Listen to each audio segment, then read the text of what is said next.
भारत में पत्रकारिता को लोकतंत्र का चौथा स्तंभ माना जाता है, लेकिन हालिया घटनाएं ये दर्शा रही हैं कि यह स्तंभ लगातार खतरे में है।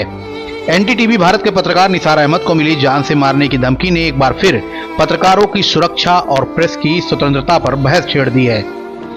निसार अहमद को जिस नंबर से धमकी मिली उस पर कुख्यात गैंगस्टर लॉरेंस बिश्नोई की तस्वीर लगी थी। प्राथमिक जांच के अनुसार ये कॉल संभावित रूप से अंतर्राष्ट्रीय स्रोत से की गई थी। इस धमकी के बाद निसार और उनके परिवार में दहशत का माहौल है।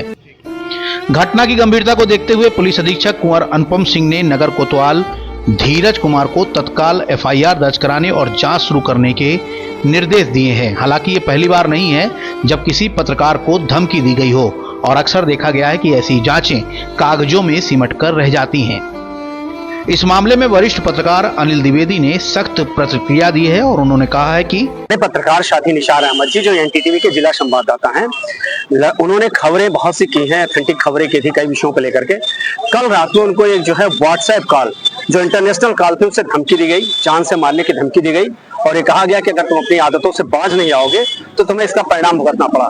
फिर उसके बाद सुबह उसने धृष्टता की कि मैसेज किया, इंटरनेशनल मैसेज किया और उससे भी कहा कि तुमको इसके परिणाम भुगतने पड़ेंगे। उसी को लेकर के सभी पत्रकार साथियों में आक्रोश था। जनपद के सभी आक्रोशित साथियों ने एक साथ आज इकट्ठा होकर जिलाधिकारी महोदय से मुलाकात की, पुलिस अधीक्षक से मुलाकात की और उनसे इस पूरे मामले पे निर्णय लेने को कहा कि यथाशीघ्र जितनी जल्दी हो सके उन लोगों की गिरफ्तारी की जाए जो इस तरह के घृणित कार्यों को कर रहे हैं, पत्रकार साथी को हमारे धमका रहे हैं और उनकी पत्रकारिता करने की जो एक कोशिश है जिसमें वो समाज के साथ खड़े होते हैं, उसको रोकने की कोशिश की जा रही है। तो हमारी सबकी ये जो है आज मांग है कि उसकी शीघ्र गिरफ्तारी की जाए, पूरे मामले का शीघ्र निराकरण किया जाए, हम सभी लोगों को सुरक्षा प्रदान की जाए। जी, पुलिस अधीक्षक महोदय ने अभी नगर कोतवाली को निर्देशित किया है कि तत्काल उसका जो है मुकदमा दर्ज किया जाए और उसके बाद उसकी जांच की जाए और साइबर सेल उसकी जांच करे कि किस तरह से जो है इंटरनेशनल कॉल से धमकी दी जा रही। तो साइबर सेल को और कोतवाली को दोनों को पुलिस अधीक्षक ने निर्देशित किया है कि यथाशीघ्र इस पूरे मामले का निराकरण किया जाए। जिस तरह से देश भर में हाल फिलहाल घटनाएं हुई, जैसे सीतापुर में घटना हुई पत्रकारों का, उस तरह से ऐसा नहीं लगता है कि पत्रकारों को दबाने का लगातार प्रयास किया जा रहा है? देखिए, मैं इस बात को कहूंगा कि आज ही नहीं पहले भी हम लोग तो पीड़ित अपने को पिछले 15-20 सालों से रहे हैं।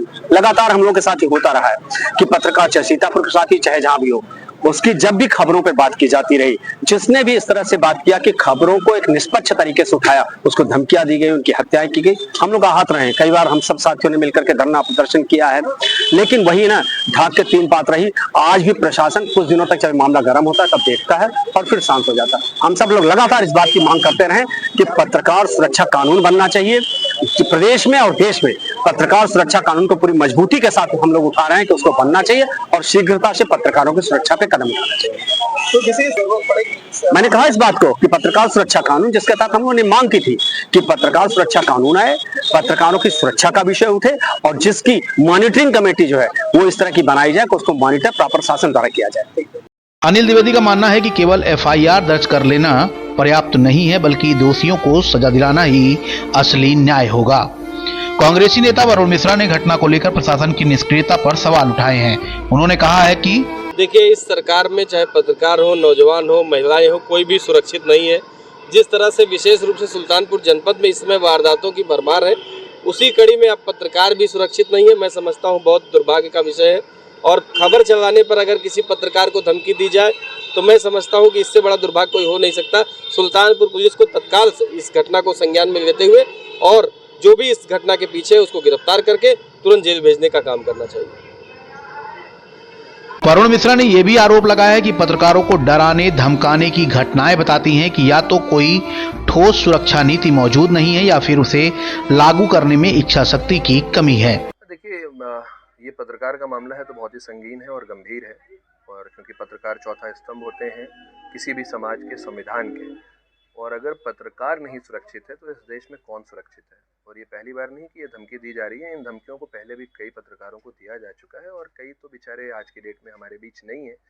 जिसमें जहाँ आप ताज़ा मुद्दा देखेंगे तो झारखंड और सीतापुर का आप देख सकते हैं, वहाँ पे पत्रकारों की हत्याएं हुई हैं। और आप इस सरकार से और कोई उम्मीद नहीं कीजिए। मैं पूरा और पूरी जिम्मेदारी ये सरकार को दूंगा कि वो नतमस्तक हैं ऐसे माफियाओं के सामने, ऐसे लोगों के सामने। कोई जेल में बैठ के, लॉरेंस बिश्नोई बैठ के पूरी दुनिया में, इंडिया में किसी भी कोने में किसी को धमकी देता है और आज तक सरकार उस पर कोई कार्रवाई नहीं कर पाती है।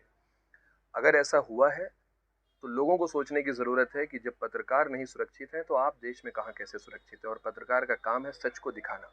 अगर ऐसे पत्रकारों के ऊपर ऐसे धमकी भरे मैसेजेस आते हैं या कॉल आती है तो मैं उम्मीद करता हूँ हमारा प्रशासन और पुलिस, क्योंकि हमारे कप्तान साहब तो बहुत ही डायनेमिक और डिसिप्लिन्ड है, मुझे उम्मीद है कि वो ज़रूर कार्रवाई करके निकाल लेंगे कि कहाँ से आई है, कैसे आई है, और जिसने भी इसके पीछे जिसका भी हाथ है उसके लिए सख्त से सख्त कार्रवाई होना बहुत ज़रूरी है कि आगे चल के ऐसा कदम कोई हमारे पत्रकार भाइयों के लिए, ख़ासतौर से जो सुल्तानपुर में हमारी आवाम के बीच में सही मैसेज लेके, सही न्यूज़ लेके आते हैं, अगर उनके साथ ऐसा होता है तो मैं ये आपको विश्वास दिलाता हूँ एज एन सिटीज़न, एक नागरिक के तौर पे, कि आवाम भी आप लोगों के साथ इस आवाज़ को उठाएगी और आपके मुद्दों को जहां तक लड़ना होगा लड़ेगी। निसार अहमद का मामला अपवाद नहीं है। गौरी लंकेश, सुजात बुखारी और सीतापुर कांड जैसे उदाहरण बताते हैं कि भारत में निष्पक्ष पत्रकारिता करना आज खतरे से खाली नहीं है। हर बार जब कोई पत्रकार सच्चाई उजागर करता है और तो बदले में उसे धमकी मिलती है, और ये सिर्फ उसकी व्यक्तिगत सुरक्षा नहीं बल्कि समाज की चेतना और लोकतंत्र की सेहत पर भी हमला होता है। आज जरूरत है कि सरकार और प्रशासन न केवल त्वरित कार्रवाई करे बल्कि ऐसी घटनाओं को रोकने के लिए ठोस नीतियां बनाए। यदि समाज का आईना रखने वाला पत्रकार सुरक्षित नहीं रहेगा तो कौन बोलेगा सच्चाई। सुल्तानपुर से नाव 44 के लिए सरफराज अहमद की रिपोर्ट। सुल्तानपुर और अमेठी की सबसे पहले और सबसे तेज खबरें देखने के लिए सब्सक्राइब करें नाव 44 न्यूज चैनल।